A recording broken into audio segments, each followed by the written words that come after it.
Welcome to the Kuribros, a Yu-Gi-Oh! Anime Recap Podcast. I'm your host, bringing way more energy than Andy was expecting. I'm Phoenix. Joining me, a man shocked and horrified. It's Andy. I knew I could make you break if I did that.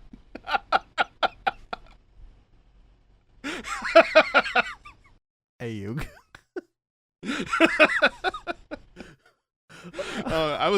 I've been struggling with these last few intros trying to think of what I can do to make you break, and I figured I'll just go wildly out of character at the start. Just way too much off rip. I just like to point out, because no one hears us talk before I hit the record button, and Phoenix is the record button, that Phoenix was talking to me very low energy, very monotone, very just like, yeah, okay. Like, we're just talking, kind of like doing a little chit-chat, pump-up stuff before we get in on this. So, I'm expecting, welcome to the Kuribros, a Yu-Gi-Oh! Anime Recap Podcast, and I'm greeted with bloody ears. Well, you know, comedy is about timing and subversion of expectations, and I think I nailed both. I have a little tear trickling down my cheek, and I don't know if it's from laughter or from pure, utter fear. It can be both. It's probably a little of both. There might be a third thing that Yeah. I might have to look in deep within myself to discover, but we'll get there someday. Yeah, it's the Venn diagram of abject horror and comedy that clowns occupy. And that Venn diagram is a circle. Remember when Yugi followed a clown to a giant tent in the middle of Battle City? Yeah, I wish it didn't. What an interesting choice for the anime people to decide. That's how we're gonna get you. Like, they read the manga thing. It was pretty normal. Was that clown supposed to be Arcana? I don't think so. He wasn't dressed like a clown afterwards. Was it a real person? It was not established to be a card, Yeah. but it wasn't established. So maybe it was just another ghoul who could do clown shit. If you ask me, every ghoul does clown shit. And Marik is the king of them clowns. He's got a whole three-ring circus going on in there, and we'll get to that circus's opening act soon, but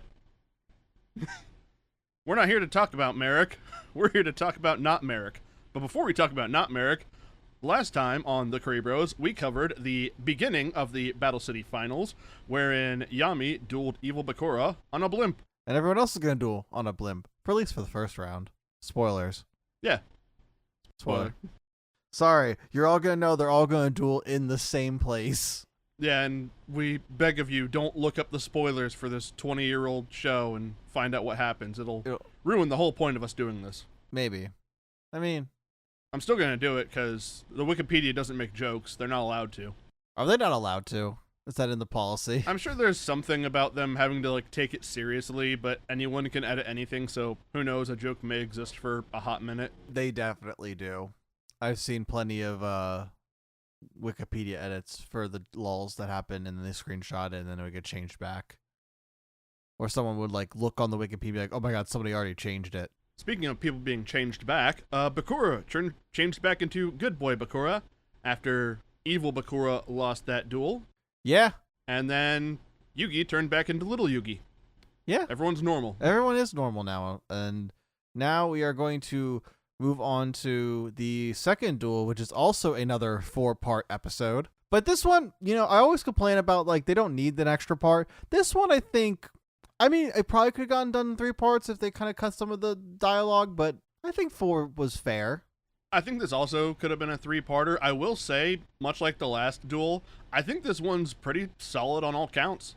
I liked it. That's why I don't mind it being a 4-parter, because I think it breathed enough. I think when I get upset with the padding, as far as this season has gone, it's been more of the constant flashbacks or unnecessary B plots with side characters doing absolutely nothing and nothing changes with them. They just kind of do something because they need something else to do in a TV show. But, like, obviously that can't really happen at this point, and there's enough content to do the whole duel. So they at least, like, here and there add more dialogue with some of the side characters, like Serenity or like Tristan or Mai will talk in places that they didn't talk in the manga. But at least add something, or at least adds their character spice in it with timing. Like, timing allows better, like timing that is allowed to breathe a little more in a episode rather than like manga panels. Like, you only have so many pages, you can only put so many bubbles, whatever. So you can only do the really important shit. But at least with this, they had the ability to kind of like let it breathe a little more. So good for this duel. It's actually this is probably one of my top 3 duels, definitely in this season at least. Yeah, this one's definitely very good, aided by, like you said, all the characters are already in one spot. We can't cut away to some other plot. I think the pacing in this is pretty solid because it's more or less 2 episodes dedicated entirely to dueling, one that throws in some backstory and some more dueling, and then one that is a additional conflict to end off the duel that also sets the stage for the rest of it going forward. So what I get ready for these podcast sessions we do, I usually start by reading the manga first. Like that's what I'll first do. Just like literally probably the next day after we record, I'll read whatever we're supposed to read with manga. Then I won't like touch it till I watch the episodes again. And I first didn't really care for this duel as much as I like to. I don't know, at first sitting, like I remember liking the duel overall when I, just like sitting with the feeling of it, of remembering when watching it years and years ago, and also reading it again, like at this point 4 years ago. It didn't sit well with me how it ended at first. I don't know why. I'll kind of get into it more, but I think the anime does the duel a little better than the manga does. I think it actually plays better to Joey's character than I think I've seen the anime do so far, honestly. Yeah. It's all good. Yeah, it's a great. Well, not all of it's perfect, but it's all good. No, I do appreciate this duel a little more in the anime than I do in the manga, and I think it gets Joey a little better than like other. Very good Joey duel. Yeah, very very good Joey duel. So without further ado and without further me rambling, how about we get into the first episode, which is... It is episode 86, covering chapters 150 to 152. The episode opens immediately with them doing the next round of Bingo Machine, remember that, to determine the second match. The numbers that come up are number 2 and number 7, which means it's Joey versus Odion, who is Rashid in the sub. And Odion is pretending to be Marik, as far as everyone knows. They waste no time, and we immediately cut to the top of the blimp to start the duel. Joey and Odion are shuffling up, and Joey is McPissed, thinking about the brainwashing he suffered and how it used his and Yugi's friendship against them. Tristan remarks that he's never seen Joey lose when he's this fired up, but those were fistfights and not duels. And seeing them next to each other, Odion is so much fucking taller than Joey. Odion's so much fucking taller than anyone on this blimp, and you can't tell me otherwise. And Kaiba's tall. He's a head taller than Joey's hair. Not his head, his giant hair. His hair. The hair which takes up another head's worth of length. It's fucking hilarious. Serenity is excited and nervous because this will actually be her first time seeing Joey duel. Oh boy. Because she was a big thing for her. And, we had some filler in between then. And I think this is going to be the actual second duel she's ever seen. Not really getting a great idea of what a normal duel looks like.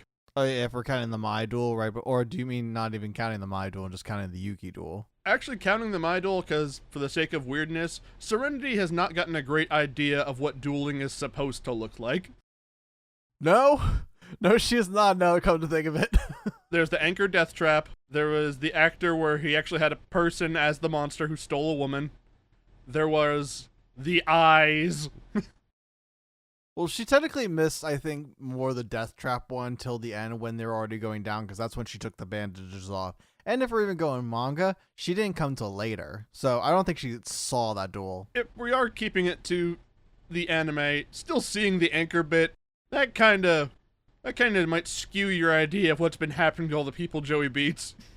What if she thinks happens to all the people like Joey, like Weevil and Esperoba and Mako? Do you think they're just like heads on sticks somewhere? I mean, she definitely thinks they're dead.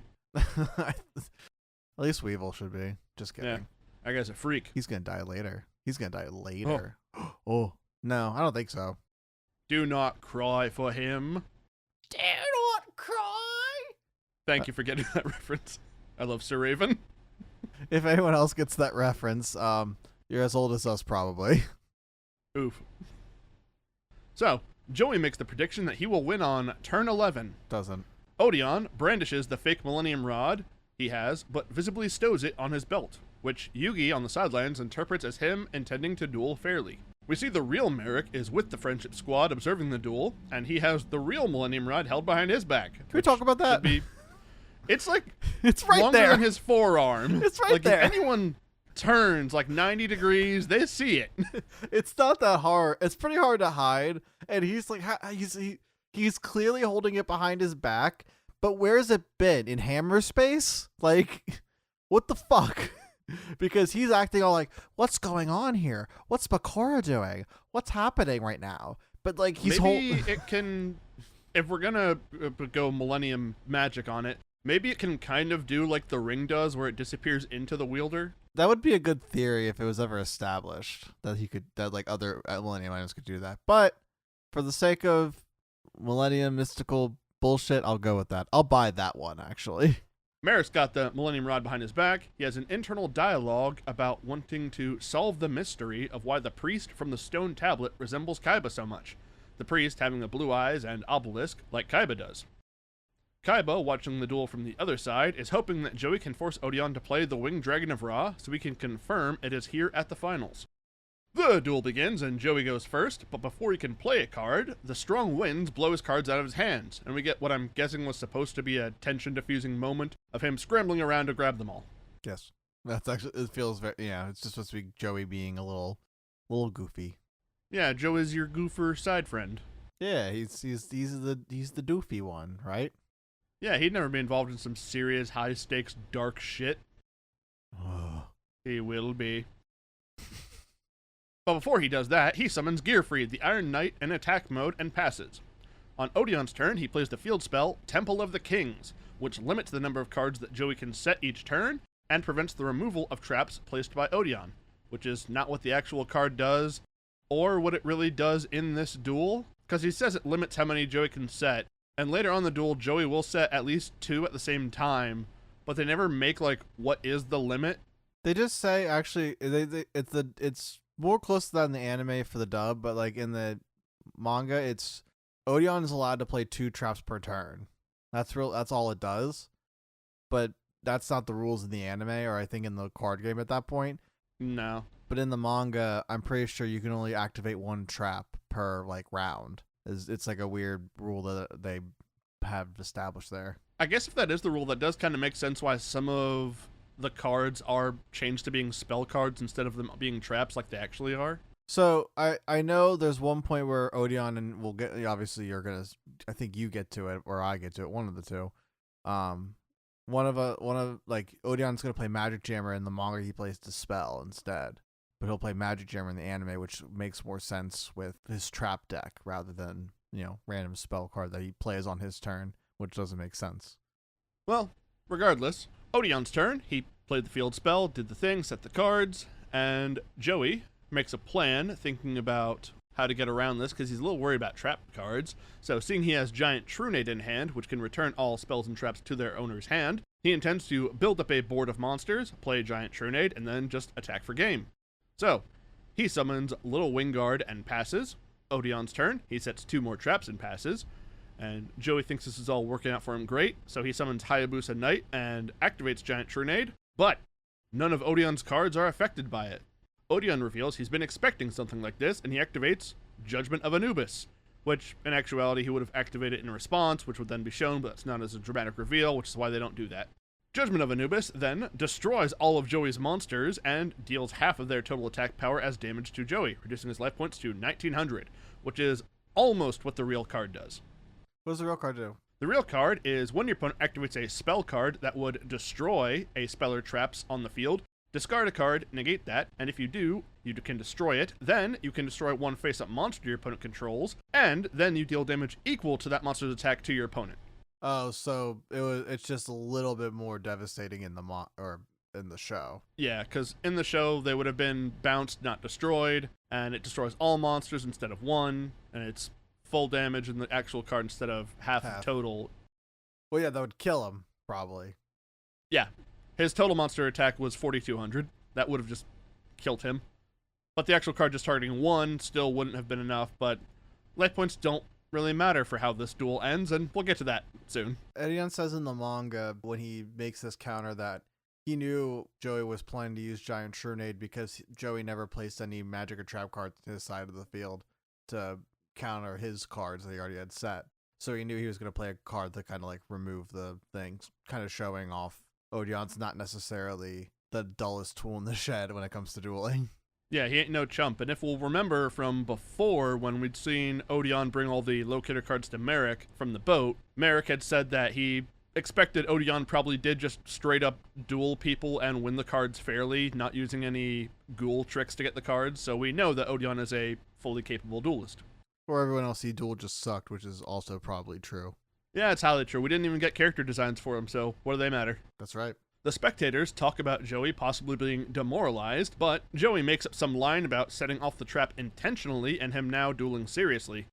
Kaiba says Joey won't break because idiots don't feel pressure. Kaiba is very normal in this episode, wanting that Ring Dragon of Raw dick. Yeah, I'm not going to dwell too much on what Kaiba talks about in this, but he does make he says that he's using Joey as a lab rat to reveal Winged Dragon of Ra, and he'll call him rat and use a lot of rat analogies, like the rat that's cornered will bite the cat, and he says, oh, you're not even good enough to be a lab rat, you're more like a lab fly. I'm like, what are you on about, Kaiba? He just doesn't like Joey. He just truly does not like Joey. I don't know what it is. Maybe it's just because of his hard-headedness or just the fact that he kind of goes against what Kaiba believes as a duelist to be, or the like ideal, duelist, because Joey's kind of doofy, and most of his duels are won by luck, and that's kind of the theme with him. Time Wizard, Graceful Dice, Skull Dice, Fairy Box, a Roulette Spider. Like, he wins his duels a lot of the time by pure luck and obviously the heart of the cards and whatever. And I think that's the heart of the cards is the difference maker in a lot of those things. And I don't think Kaiba, abides by that. He doesn't believe in that, obviously, or he chooses not to for a long time. Ever. Odion's turn. He sets 2 more cards and passes. Still no monsters on his board. Joey's getting pissed about the lack of action, summons Alligator's Sword, sets 1 card of his own, and passes. Odion immediately passes his turn, and Joey's really getting pissed off about it. And Joey passes his turn again, and Odion immediately does the same. So, a lot of, we've had other matches where they've been like, oh, I passed my turn, and oh, I passed my turn. These ones actually are taking about as much time as it does for me to tell you they're just passing turn. At least a third of the duel is just passing turns, I'm not even going to lie to you, and it's still more exciting than some of the duels we've seen so far. Yeah. Tired of doing nothing, Joey summons Rocket Warrior and attacks with it, but Odion activates Eye of Ujat, which lets him redirect the Rocket Warrior at Alligator's Sword. Joey then reveals he'd been expecting this and activates his set Fairy Box, which makes Rocket Warrior have to pick a target to hit to try to take out Alligator's Sword, and he whiffs. So, Alligator's Sword lives, he gets Rocket Warrior back. Yay. Joey then makes the bold declaration that he doesn't think Odion's deck has any monsters in it, but Odion tells him he has trap cards that are monster cards. What? Odion then activates his set Embodiment of Apophis, which turns into a monster, and then reveals he has 2 more copies of it on the field, and he activates all of them. The Apophis monsters have 1,600 attack points, making them all stronger than Joey's monsters, who both have 1,500 attack points. And the episode ends. What's gonna happen to Joey? Oh no. I was actually, so something I noticed, I don't know if they were talking about it like they were in the sub as they were in the dub, but I know at the beginning of the duel, a lot of friends, some being Yugi, some being like Duke, and other people being worried that Joey doesn't have his Red Eyes Black Dragon in his deck, and that's like, why do people think that's gonna be such a difference maker? I'm glad you bring this up, because I think it's important we talk about the perspective that other people have watching this, where, for the most part, as far as everyone just knows, all they know is that Joey doesn't have Red Eyes anymore.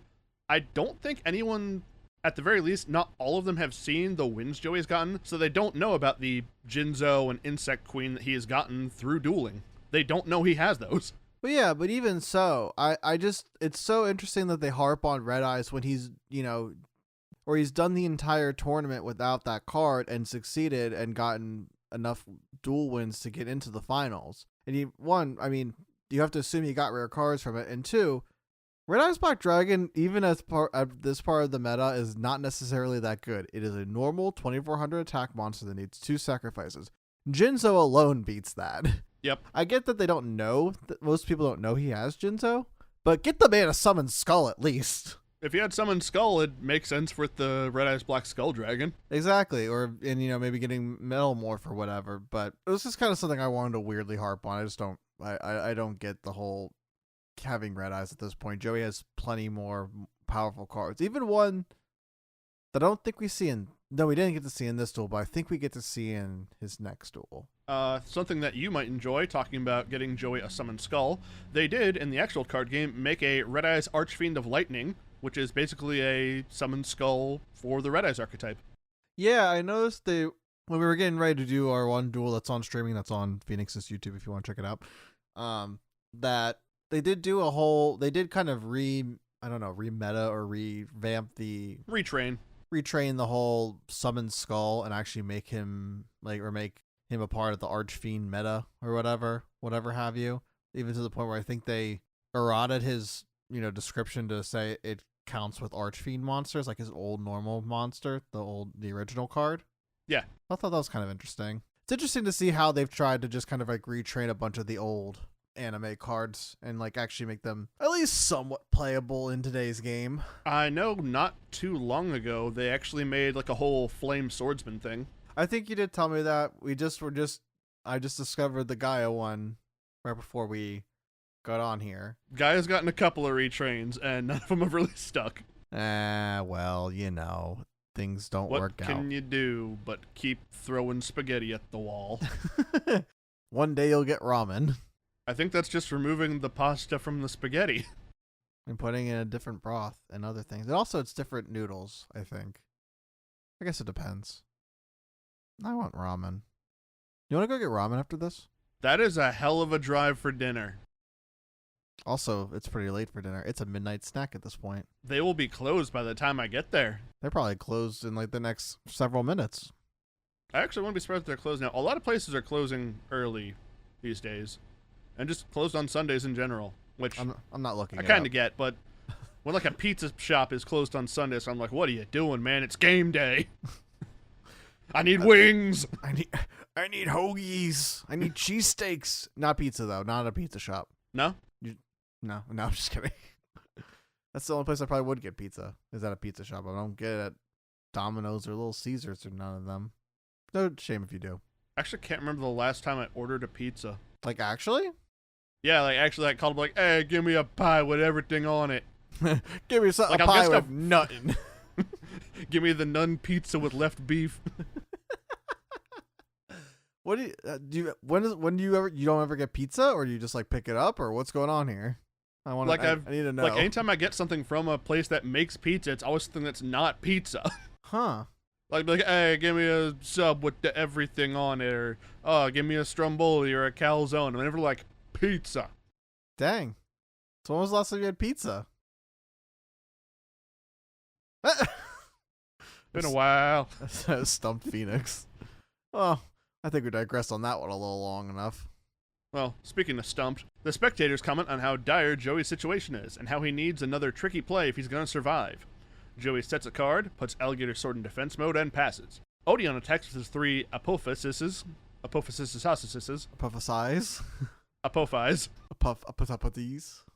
Yeah, his 3 trapped snake women. Were they women? I think the actual card is feminine. Cool. But it's also a snake, so kind of hard to tell without looking. Would you? Like Dark Necrofear? I'm not over that. I'm gonna be real with you, man. This one, no. I right. expected you to ask. This one's a no-go from me. You expected me to... Oh, my God. Yeah, you're predictable. I know you. I'm in your mind. Would not. Odion attacks with his 3 Apophi, and Joey plays his set Scapegoat to create some blockers, which actually with 2 monsters on board, activating Scapegoat now would only give him 3 because his monster zone would be full, so misplay. But Odion is ready with his own Magic Jammer trap, which negates the Scapegoat. Odion resumes his attack, destroying Joey's monsters and hitting him directly, reducing his life points to 200. Odion still fully fresh 4,000. It's actually, and he actually gets 50 in the manga. He actually goes down By 50 because he doesn't switch alligator sword in defense mode. That's a spicy meatball. Bad move in manga, Joey. You got fucked. Yeah. What's with it, manga, Joey? Get real. You're never gonna make it to the finals like this. He's already in the finals. You'll never make it to the final like this. Joey's feeling the heat, and the friendship squad is not really giving much motivation, if I'm being real. Everyone's saying, it's so Jover. Yeah, I know. They're a little bit more encouraging in the manga, so props on the manga team, but not props on the manga Joey. Well, we do get some encouragement, because Joey moves to surrender, but Mai calls out to Joey and tells him that duelists have responsibility to those they've beaten. If Joey gives up now, what would that mean for those he's beaten to get here? What value does it give their dreams if the person who stopped them just gives up after getting past them? My best character. Serenity does that in the manga. Serenity also encourages Joey, reminding him he gave her the courage to go through with her operation. Yeah, that's where Serenity, that's the Serenity one. They just don't add the Mai one. Oh, that's... What's with it, manga? Get real, manga. Get real, Takahashi. Come on. Where are you? Odion, hearing Serenity's words, is also affected, and we get a brief flashback of baby Odion being left in some ruins and being taken in by the Ishtar family. I legitimately thought they were going to start the flashback here, and I was like, holy fuck, they're just jumping ahead 2 manga chapters, and now I have to go back and forth. I'm going to be pissed, and they took it away as I was... Oh yeah, I forgot. Episode 87, chapters 153 to 154. Yeah, I forgot that too. In the present, Odion asks Joey to answer one question before he loses. The question being, why did he join Battle City? Joey says he joined to fulfill a promise to reach the level of a friend and face him as an equal. Joey thinks of his victories and how they formed the path which would get him to his battle against Yugi. He then stands up and demands Odion take back the before I lose part and says he hasn't lost yet. Odion says a true duelist wouldn't be too proud to surrender, and then Yami takes over Yugi's body and calls out to Joey asking what can be seen but remains unseen. Joey then tells Odion even if his odds of winning are near 0, a true duelist wouldn't give up. This is how they play it out in the manga. This is the more true version. This is the kind of what I prefer. I like that. I like the goal of Joey being a true duelist because it actually feels like it gives him an end goal for all this that isn't just necessarily winning the finals. Whereas what they kind of say in the dub is more like I'm just a duelist who never gives up, and I have the guts. I just want to be a strong duelist more than like he has preaching his intentions to face Yugi as a true duelist. So it kind of feels a little more aimless, personally. I like that reasoning better, the true duelist reasoning. Yeah, very good. Joey sets 2 cards, plays Swordsman of Landstar in defense mode, and passes. Odion attacks again with his Apophysis, and Joey reveals his Foolish Burial, which lets him send one of his own monsters from his deck to Odion's graveyard. He then reveals his other card, which is Grave Robber, which lets him steal that monster he just sent from Odion's grave. The monster is revealed to have been Jinzo, which uses its trap-destroying eye beams to wipe out Odion's Apophysis. God, if that move was legal in the actual series, like actual real world, that would have been one of the sickest moves he's ever made. Yeah, shame Foolish Burial and Grave Robber don't work like that. I know, right? Joey's turn, and he plays Battle Warrior, and turns his Swordsman of Landstar into attack mode, and attacks with all of his monsters, reducing Odion now to 400 life points. Bitch. Odion praises Joey for his counterattack and his duelist pride, and Yami on the sidelines is a little confused to see Marik acting like this.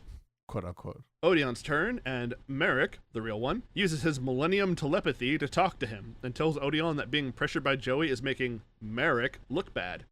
Not the time for ego, Marik. Odion plays Swords of Revealing Light to buy himself a couple of turns. On Joey's turn, he tributes his Battle Warrior for the legendary Fisherman, and turns his other monsters to defense mode. He also plays the Fisherman in defense mode, which will matter later. On Odion's turn, he is shocked to see the card that he draws, which we don't see directly. Marik, still using the Millennium Telepathy he has, explains that the card is to help sell the lie of Odion being the real Marik. Odion sets 1 card, and Yami clocks that Odion is acting a little off this turn. Odion then seals a card inside the ark that is resting within the Temple of the King's field spell, and passes. On Joey's turn, he plays Monster Reborn, reviving his alligator sword, and then tributes it, along with Swordsman of Landstar, to summon Insect Queen, now having all the monsters he won in Battle City on the field. He never plays Insect Queen in the manga. Oh. It's the only card he ever doesn't play. Get dunked on, Weevil. Fuck you, Weevil. Yami and Mai have not seen Joey's deck since before Battle City started, and they're impressed by how it's improved with these rare monsters. That's right. bitches. Joey says he'll win once Swords Revealing Light expires, and Odion reveals that, nuh-uh, no. No. Because when he sealed a card in Temple of the Kings, it activated its effect that prevents Joey from attacking outright, and Joey can't activate spells that would affect Odion. Rude. Huh. Yeah, fucker. On Odion's turn, he plays Cup of Sealed Soul and activates his set Seal of Circuit. A lot of S's. Which, after activating these cards with Temple of the Kings in play, summons a monster to defend the temple. The Mystical Beast of Circuit, a giant red scorpion monster with the Millennium Eye symbol adorning it. Odion reveals that this monster protects the sacred card in the temple, sacred with a capital S, which means that the card Odion has sealed must be a god card, the Winged Dragon of Ra. And the episode ends here. You want to know the real weirdest part about Mystical Beast of Circuit? What? It's a fairy type. Wait, what? The giant red scorpion with, like, the mouth that can, like, eat a man whole and, like, the armor plating is a fairy type. What? I thought it'd be like a fiend type or something. Or at least insect. Insect, I guess? Beast, maybe? Something. I'm begging for anything at this point. That's crazy. I actually didn't know that. The mystic part's doing a lot of heavy lifting there. It really is. I didn't clock the name that the show gave. I didn't want to say the, like, I forget, it's like Scorpion King or something in the manga. I know Circuit is a scorpion god. I mean, maybe it's Scorpion God. Maybe it's what it is. But he, the Great Scorpion God, Selkit. So kind of, but whatever. So I just called the powerful monster Odion is. So sorry about that, guys. Either way, we're gonna flip on over to me reading, which will go. I'll start covering episode 88, which covers chapters 155 to 156. We pick up where we left off, where it starts looking a tad bit hopeless for Joey Wheeler with the looming threat of an Egyptian god card incoming on top of the powerful monster Odion just played to make sure to protect it. The gang is worried for Joey, but Yami believes even though Odion has the upper hand, Joey can get out of this bind with the right moves. Mai interjects bringing up the card hidden in the Temple of Kings, saying it is probably the Egyptian god card. Yami in the manga is unsure about this as he seems to have a hunch about Odion, so he probably shouldn't have it if the hunch is correct. Odion asks Marik why he put the Winged Dragon of Ra in his deck, to which Marik replies that he needs to convince everyone that Odion is truly Marik for his plan to work. It is then revealed it is not the true copy of the Egyptian god card, but a counterfeit copy. Marik reveals that the rare hunting ghouls made copies of the god card and tested it endlessly, letting countless testers succumb to the god's wrath in horrific ways as only a few chosen can wield its power. Marik goes on to say that those only chosen have connections to the ancient scriptures so they can use the Egyptian god card, so he believes Odion will be able to. Odion politely thanks Marik for believing in him with such a task, but he does not believe he will need it to win as he commences with the duel. Joey starts his turn and bricks on his draw, so he leaves the monsters in defense mode and ends his turn. Odion's monster then destroys Jinzo, and the attack of Odion's monster grows by half of Jinzo's attack. The actual Beast of Circuit just gets 500 points stronger after destroying a monster. Well, why didn't that happen, Phoenix? I don't know, but if you want to make it worse, there's another monster that's even way easier to summon than Beast of Circuit, called Millennium Scorpion, that looks the same but blue, that has the same effect. What the fuck is going on, anime? What are you doing? Get it together, anime. Get fucked, stupid anime nerd. Look at these fucking dweebs. These fucking dweebs don't even know how to do a Yu-Gi-Oh card game correctly. Get real, anime nerds. It's like they've never even read the show. God, maybe we should be the ones running the reboot. Oh, we will. Someday. I'm going to make a new Beast of Circuit. It's kind of a gun. We're going to just be the heads of Konami by the end of all this. More like co-money. Hell fucking yeah. Joey bricks again and passes, to which then Insect Queen gets squashed. Odion's monster is now at 4,900 attack strength. Oh boy, this ain't good. Serenity is horrified by the onslaught on her beloved brother and tries to hide her eyes from the terrible scene. Joey calls out to her and tells her not to cover her eyes. He needs her support and that she's his biggest inspiration. He says he gains courage from her and that she is his family, which hits one of Odion's triggers, so now we get Odion's backstory. Before we get Odion's backstory, I do want to point out, you're talking about the monsters getting destroyed by Circuit, it is straight up eating them. Yes, it is. And it's also like physically changing based on which ones it's eating. Like after it eats Jinzo, it starts to like stand like half upright to be more humanoid. After eating Insect Queen, it gets like insect wings. It's getting uglier. Or more beautiful, depending on your preference. Would not. So, uglier. Well, I mean, I'm not going to say my personal preference is the standard of beauty that the world needs to abide by. That's fair. You're valid. I know. Still would not. Good. No matter how good its personality is. I don't want to know what that mouth do. I've seen what that mouth do. We're actively watching what that mouth do. I don't want. Would not. Either way, speaking of Odion's monsters, we're going to talk about Odion's backstory now. We fly into the dark night of Egypt and see a baby alone in the Egyptian ruins. A hooded woman appears and takes the baby in to a deep place underground where they raised him as their own until he was 4, where he hears the truth of the family that lived underground. The father is worried about who will protect the Millennium items they guard, the Millennium Rod and the necklace respectively, if they do not bear children. The mother says they have Odion, who could fill that role, but the father brushes off that suggestion as Odion is not their flesh and blood. The mother says it was destiny that brought him here and that he should be initiated by his 12th birthday. It's his 10th birthday in the manga. It's his 10th in the sub. Yeah.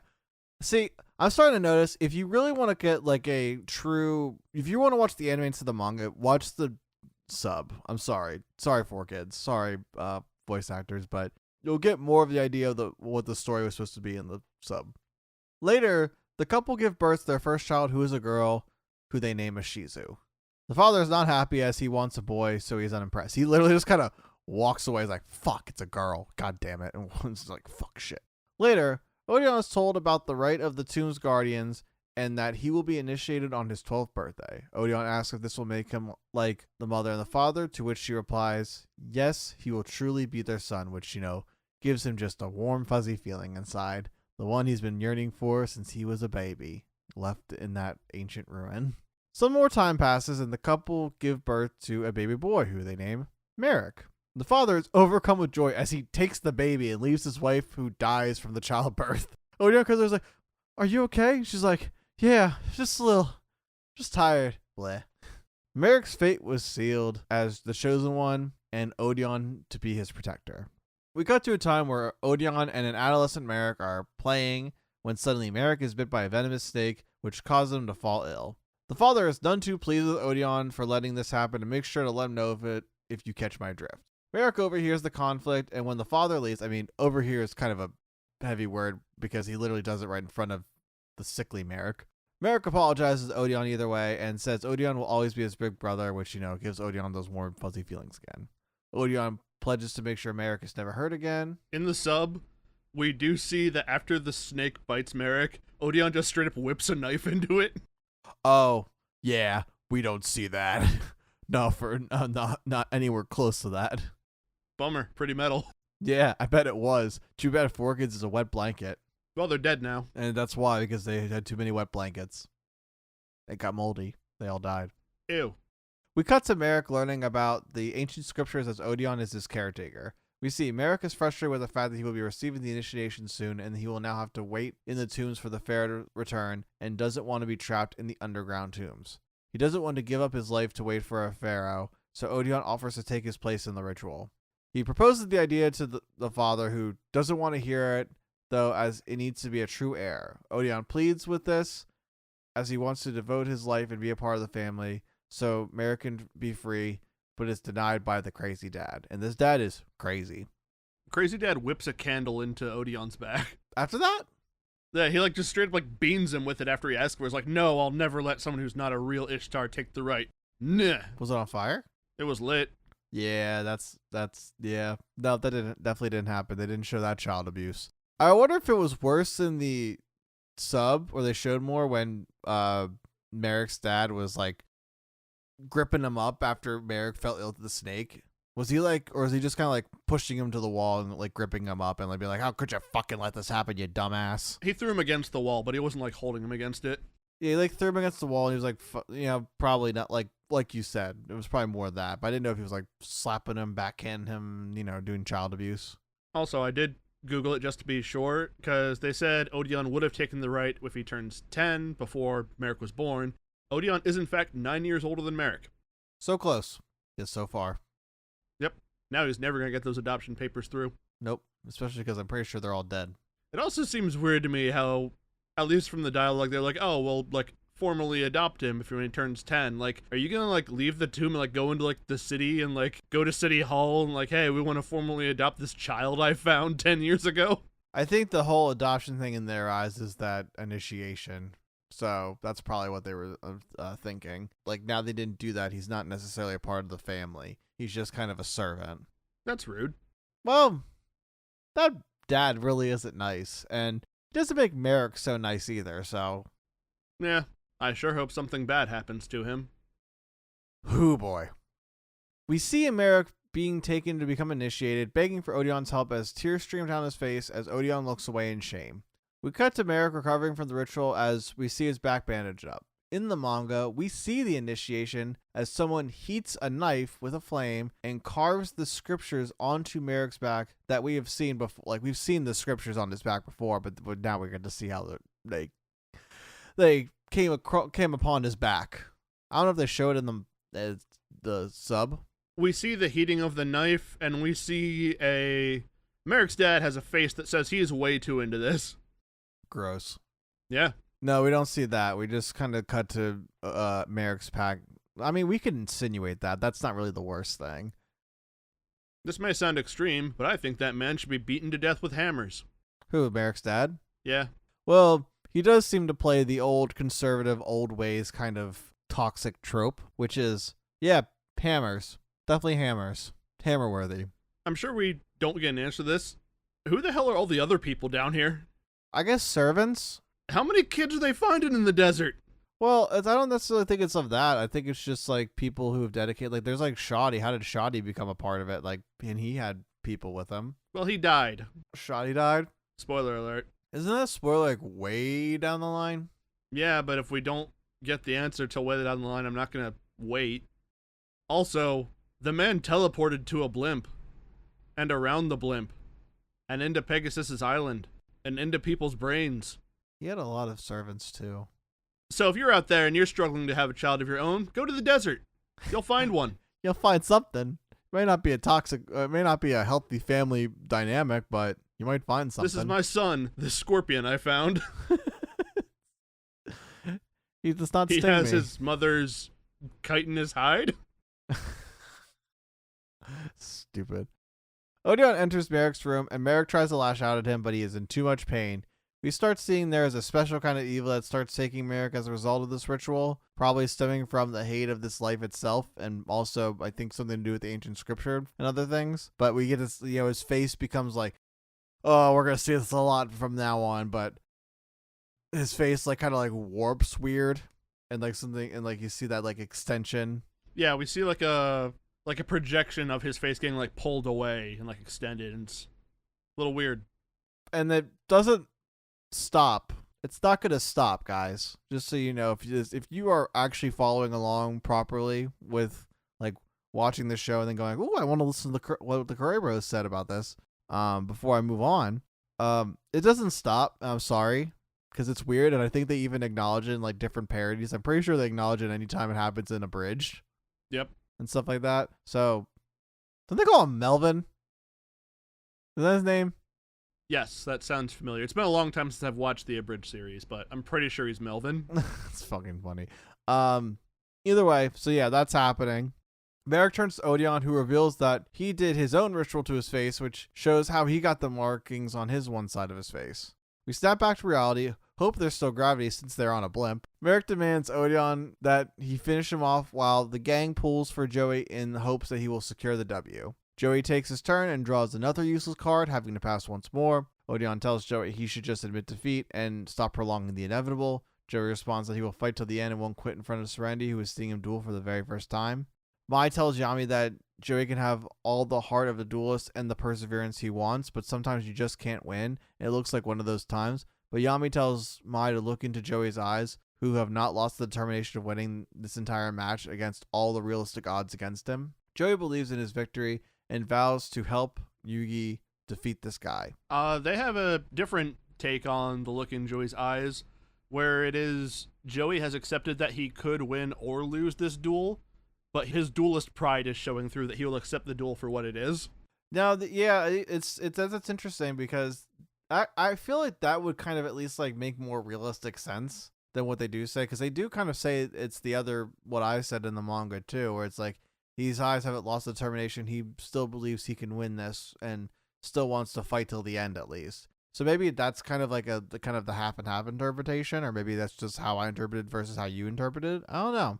Either way, Odion takes out Joey's last line of defense, which I believe is the legendary fisherman, and takes the attack. Joey draws and passes for what seems to be the last time. All hope is lost as he has nothing to counter Odion's powerful monster. He has nothing on the field, no monsters, no spells, no traps, no nothing. Mai gives Joey his props and everyone sees the end, but Joey declares he won't lose. Like everyone's kind of like, this duel's over. Oh no, he's going to lose. Kaiba's like, was just going to happen. This was expected at this point, whatever. Like he didn't expect Joey to win. He just hoped Joey would hang out long enough for the winged dragon of Ra to come out. He says he can't explain why, but he has this strange feeling he will win. Odion prepares for the final blow, but Joey interjects and requests he says one thing. He says how he will never forget how Marik controlled his mind and forced him to face off against Yugi. He also goes on to say that it was cowardly and Marik should have had the guts to face Yugi himself. Odion retorts that he, quote-unquote, Marik, is facing Joey now, and look how it is ending up. Joey tells him that it's funny he mentioned that, as he has had this weird feeling about Odion, and he doesn't seem to be the same guy who controlled his mind. Odion's played a fair duel where Marik has been, established as like kind of slimy and calculated in his tactics, always kind of trying to find the upper hand in any sleazy way possible. Joey declares that Odion is not actually Marik, and he can trust that gut feeling on this. And he also trusts that he won't win because of it. Kaiba doesn't believe it, but Yami/Yugi also agree in this inclination. Kaiba's like, what? That's gotta be Marik. Look, he's 7 foot tall and scary. It can't be anyone else. Why would anyone else want to be that cool? Because for what it's worth, Odion's got a really cool kind of like intimidating big guy's character design. It's very good. So like, they're just doing what they thought he was Marik because he's scary. Or scary. Like he's just like big. He's big and tough, and I wouldn't want to fight him. Like in a fist fight. I don't think Odion's scary, because I also don't blink and stare at people really intensely, and I know that I'm absolutely thinking about something completely unrelated to wherever I am at the moment. He's just like, what's the thing is, he's probably thinking in his head, I just want to be in the family so be it. I want to be in the family so be it. I'm just going to stand here and think about that. I'm just in the family so be it. Probably thinking, God, I love trap cards. I've got to get another trap card for my trap card deck. He's a gentle giant in all things considered, and it's really revealed in this. But I think on outside looking in, not knowing who Odion is, him just giant dude in big cloak with face not tatted, scarified. Yeah, that's engraved in his flesh. Like I'd be a little bit like, I may not want to like piss that guy off, just on the safe side. But either way, Yami and Yugi agree with the inclination that Joey says that Odion's not Marik. Yami then is able to deduce the possibility that the shy friend Namu might actually be the real Marik, because he looks back at him, he's like, wait, so you think it's him? Odion gets nervous and shows off the Millennium Rod in kind of like a desperate act to try and prove it, and says how dare he accuse him of being a fake, as he sends out his final attack, but Marik demands he stops the attack.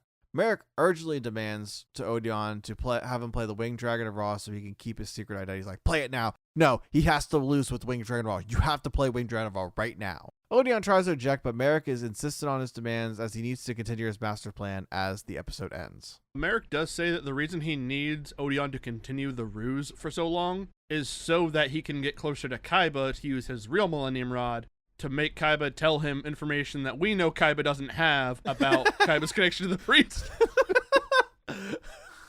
There needs to be like a what-if scenario where this actually works or something, or like Odion doesn't, Odion somehow still blows it, but he doesn't lose his cover. And he tries to do that. It's like, oh my god, this guy's head's just full of blue eyes. Yeah, something I think of every now and then is Wonder Woman's like lasso of truth. And the one time I saw it, Kim was like, you have to tell the truth. And the guy's like, yeah, the truth is I don't have the answer, so the fuck am I supposed to tell you? I know. It's just like, I don't know what you want from me. Your fucking sister mind blasted my brain, put all these images in my head of guy looking like me. Kaiba to explain his connection to it, and he says, "Well, I was called to a museum about it, and I got assaulted by magic. And I don't believe in magic, but man, that felt really real. I told her never to mention it ever again, and now she's on my blimp, about to mention the fuck out of it." Oh no, she truly is too. But that's for next episode. Still in this episode, where we are now going to move on to cover episode 89, which is the final episode of the duel, which covers chapters 156 to 157. We come back to Odion, who is pleading with Marik at this point to reconsider his decision to play the counterfeit god card, as it is understandably a very dangerous move from everything we've seen as far as the god cards go in this point. Please don't make me slander God. Marik plays the family card, though, and manipulates Odion into following along with his plan. He says he must serve his master and prove himself. Odion declares he is Marik and decides to play the Winged Dragon of Ra. He sacrifices his giant scorpion monster, which I can't pronounce. Circuit. I know it's Circuit, but I just forget it. I don't care.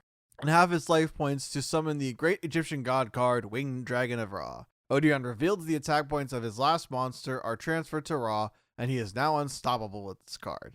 Kaiba thanks Joey for being his guinea pig, as Odion calls forth Ra to finish off Joey when Marik and Shizu feel a great disturbance.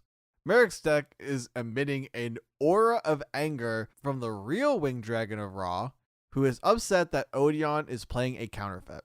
Ra refuses Odion's demands and disintegrates from the field. Suddenly, a lightning storm appears and starts striking the duel field. Odion realizes he is not worthy of being a wielder of the god, as he is not worthy of being a part of Marik and Shizu's family.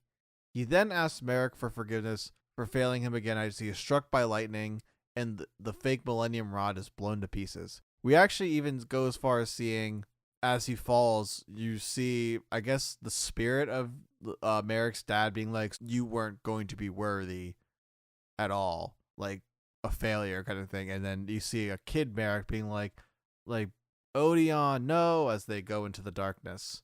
That's in the manga, though. I do want to point out real quick, after Odion summons Ra, we do not see Ra clearly. It is sort of appearing in like this golden flames and eventually disintegrating dust particles, but we do not get a clear picture of what Ra is supposed to look like. No, I think that's supposed to be because of, I think, the summoning conditions to Ra that they established in the anime, and we won't get to see that until next duel.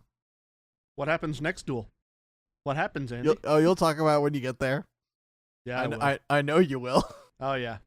Yami is shocked by this revelation, and Marik walks towards a falling Odion, who says he tried his best to serve and protect him. Joey approaches the fallen Odion, but is struck by lightning himself. Very funny. He's like, wait, guys. Hey, you okay there, bud? You know what? That's a very realistic reaction to being struck by lightning, too, where it's like just so sudden and just falls. I want to say this now so I don't forget. But everyone else reacts as like, oh my god, they were struck by lightning. And Kaiba at one point says, no, it's not real lightning. The dual disc system is set to like non-lethal parameters. It's just the idea of being struck by lightning that happened. Yeah. And I'm like, no, that was very much God striking them by lightning. Yeah, he says something along that kind of nature too.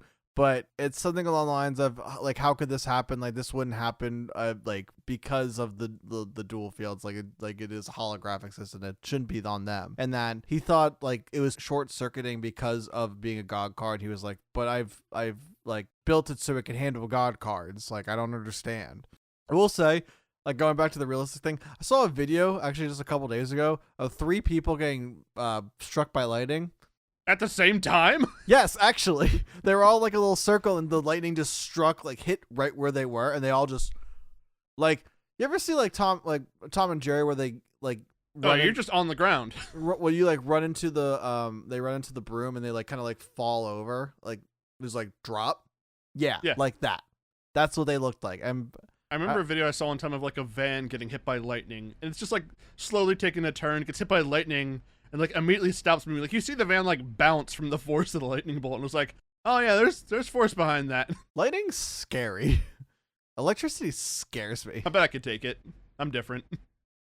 You're built different. You're built like Storm from X-Men. Yeah. Love that. Just gotta wear my rubber shoes. I mean, probably would help you.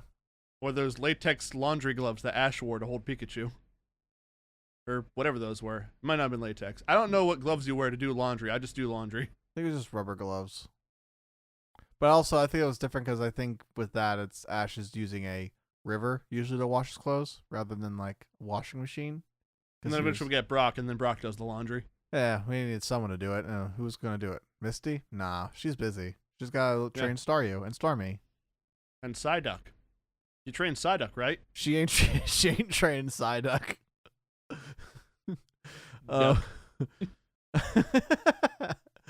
Tristan, in an actual good friend move that he has not exhibited at any point during this season, tries to help Joey, but the ref refuses as there is still a duel going on where they both have life points. Kaiba Corporation doesn't take responsibility for the freak acts of nature. Kaiba decides whoever gets up in the next 5 minutes will advance to the finals, or in the finals. We see Marik writhing in pain, holding his head, while Odion falls in and out of consciousness as Marik's grip on evil in his heart is loosening. Odion tries to stand up to protect Marik as Joey is still on the ground, but Odion passes out again before he can stand. The gang yells for Joey as there's only 2 minutes left. We cut to the inner mind of Joey, who is sleeping on his desk at school as all of his friends wake him up. They try to tell him that he's going to be late for the most important duel of his life. They just say in the manga it's like a big Domino City tournament. Yep. Same thing in the sub. He doesn't remember this, but tries to prepare his deck anyway and drops all his cards. Yugi offers to help him build the best deck they can as Kaiba walks by making fun of the amateur. The dub makes it very aware they're in a dream as Serenity and Mai appear to acknowledge that fact. They're like, you're in a dream, so who cares? There's a nice moment about how Joey's friends have always been there for him to help when he can. They start leaving and they see Joey doesn't have the strength to stand up, and Joey asks for help with all the pals extending a hand without hesitation, and Joey gets pulled up and snaps back to life. You then see Joey on his feet in the real world and confused about the whole situation as his body got, a shock to the system. Pun intended. Static Shock? Static Shock. Great show. Joey slowly remembers everything as he is then declared the winner of the match. So, luck wins again, I guess. Or heart of the duelist being friendship. Friendship wins. Friendship wins. He took a softer lightning bolt. Or he's built different. He didn't directly slander God. He was just in the splash zone. Maybe Ra likes him. Maybe. I don't think Ra likes anyone, really. Likes Yugi. I'm trying to think now if I can ever remember a time he actually summoned Ra. Except for the one. But we'll get to that in a while. A long while. A long while. Oh, shit. Anyway, Kaiba It may very well be the last thing we do. It won't be. Kaiba writes off this win as dumb luck, but is confused about what happened to the God card that was played, and then realizes it must have been a fake. He's like, wait, something doesn't make sense. God card was played, didn't work. Why didn't that work? But whenever I play my God card, I immediately win. What's going on? Joey runs to Odion, who says it was an honor to duel someone like him. Joey asks Odion to reveal who he is, and as Odion's doing so, he points to Marik to reveal his true identity. Marik is a bit busy fighting his demons, but confirms Odion's declaration. Marik fails to fight off the spirit as the dark spirit in his heart takes over Marik's mind. He reveals he has been restricted by Odion and that he is less kind than the Marik they have come to know. The real evil has revealed itself and he will be a tough one to take on. Marik talks about the God cards and Kaiba's connection to it all, but none of it matters once he wins it all and takes over. The Millennium Battle that has been destined for 5,000 years has finally begun, and the clash of the gods will come as soon as the episode ends. And that's the Joey versus Odion duel. Joey wins. Odion is now a crispy bacon. And Hospital. What's your name? What's your name, not Marik? Hospital. Hospital, that's a weird name. On this Kaiba blimp, they apparently have the best medical professionals in the world on the blimp for some reason. Why would they be taking that job? They're so good at medicine they can keep this blimp alive. Apparently. Because it gets struck by lightning several times and handles a God card and a fake God card and still no damage. Blimp Eyes White Dragon. You did it. You did Got it. there. You get it. You did. You related the Kaiba Corp blimp to Blue Eyes White Dragon. I'm proud of you. Thanks, man.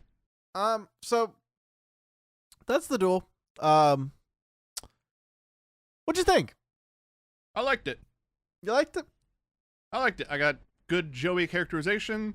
We got to actually see what Odion is like, and he's a cool dude. We got to see... We didn't see anything new out of Joey, but we did get to see him put all of his stuff together to try to take on Odion, and I'm not going to mince words. Odion should have won the duel. No. Were it not for the lightning. Yeah, this drives the fact that Joey wins with luck most of the time. And I think that's one of the things I didn't really care for it. Because it seemed so hopeless, and I don't like that Joey got the win that way. But I guess in the sense of narratively with the luck and the fact that Joey did fight till the end and still came out on top, I liked it a little better. It kind of sat with me a little better, I guess. I think I enjoyed the duel a little, like I said before, I enjoyed the duel more in the anime than I did in the manga, just in the sense of, like, I think things flowed a little better, made more sense. I think were paced a little better. And obviously, some of the manga rules are different than the anime rules, but the anime rules make more sense with real world Yu-Gi-Oh! Obviously not fully, but it's a little more forgiving, or at least a little more consistent. So I think just overall it became more enjoyable. Plus, I do like that they added all 3 victory cards. Sorry about the whale card, Fortress Whale. They can't get played because Mako never gave him the ritual card to summon it, so it's shafted. Yep. I very much like seeing Joey reap the rewards of his hard-earned victories in Battle City and the culmination of those going against someone like Odion. I thought it was a little more back and forth than it was from what I remembered. So I think that that got me a little disappointed, but it is definitely, I think the best, like, actual Joey duel. Like, if it's Joey, not just like the unconscious one, because obviously that duel is great too. But this is probably the best Joey duel in the entire season, hands down. Another difference, which I'm just gonna assume it's a difference because you didn't bring it up. When Joey is having that last talk with Odion before they get lightning bolted, where he says he doesn't think Odion's the real Marik, he does say that he does think this is one of the greatest duels he's ever had. He says something along that nature too, where he's like, "You're one of the strongest opponents I've ever faced, but you're doing it so honorably that, like, it's hard to believe that you're a bad guy." Yeah, you didn't try to sneak any bugs into my deck before the duel. I still have that card in my deck, by the way. I keep forgetting to take it out. I was actually trying to sneak it into yours when I was shuffling so much. That's why I was trying to look all... honestly, the panel is really funny to look at. I wish they kind of made it more like that in the... You know what? That's what we're doing when we reboot it. We got to put that exact panel in. We got to see how we can adapt it right like that. I think the ref should have been struck by lightning too. I hate this ref, but I've hated this ref consistently with the manga and the anime. He's terrible. Hey, 2 people got struck by lightning. Don't try and help them. I'll make it 3. You better watch your shit. Well. So we are down 2 duels in the first round of the Battle City Finals, and we are going to actually take on the next 2 in our next episode, who are... We're going to be doing Mai versus Marik and Kaiba versus Shizu. That's right. We're covering 2 different duels in 1 episode. Haven't done that in a while. No, it's been... Holy shit. How long has it been? Because we did... 4 episodes? So, yeah, because this one, then we did the Bakura versus Yugi, or Yami, and then it was... Well, technically we covered 2 duels, but I don't know. Do you really count that in the last, like, the one before that? If it's the filler or whatever? No, I don't. Whatever. So if you want to count that, sorry, but we're not counting it. So then it was the Joey versus Yugi, or Puppet Joey versus Yugi, and then holy shit, it was probably Mako it and was even Slifer. more because there was Mako and Slifer. Slifer. There was the roof duel. Yeah, the roof duel right after before that too. So and that was 4 parts. Jesus Christ. Yeah, Battle City really takes its time. That's not a bad thing though. Sometimes could be better. Yes. A lot of times the padding is terrible and the pacing becomes suffers for it. But these last two duels have been different. Either way, I think we've. Do you have any final thoughts on anything we've covered tonight? This is all cool. I think this is probably, for doing the most different things, giving us a dual backstory and advancing the plot, I think this might be the one that's done it the best so far.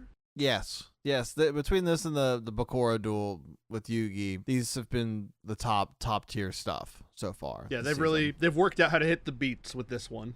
I think it took a little time, but I mean, it probably helps that they have such I don't know, they have such a lot of content. They're eating. We're eating for sure. So we'll kind of continue on, and we'll finish off the. We got 2 more episodes for this season, so we're cutting to the end here. Yeah, 2 more of our episodes, not 2 more show episodes. No, we got like 8 if I'm counting correctly, 8 or 9. So either way, we're very excited to kind of get to the end of the season. This has been a pretty exciting season. I think we're finally getting our flow as with these last 2 seasons too. So excited to finish that off the season, and we'll kind of get into the future then there afterwards, because we got to go to a lot of filler next season. Almost entirely filler. Yay! Either way, I think we stalled long enough. Yeah, no, great duel. We'll kind of rank them maybe in the future. But before we do that, how about we do your socials? Sure. People can find me on the internet at twitch.tv/PhoenixFarce or youtube.com/PhoenixFarce. Upload casual gameplay, mostly card games, Master Duel, MTG Arena, Marvel Snap. All that is uploaded same day, unless I forget or if YouTube's being weird, to the YouTube. So if you want to watch my backlog, you can go there, because Twitch only keeps stuff for like 2 months. Woo. Where can people find you and all the wonderful things you're doing? So right now you can find me on Instagram at apapasergi, PAPPASERGI. I post my art stuff. As you've been seeing, I've been posting title pages and like Thursday posts, which are kind of a little more gag gifts, or not gag gifts, but like gag drawings, or like something a little less effort or kind of fun, more fun for the week releases. But I post those also on my Instagram, and I'll also be posting a lot of other different things as I'm trying to gear up.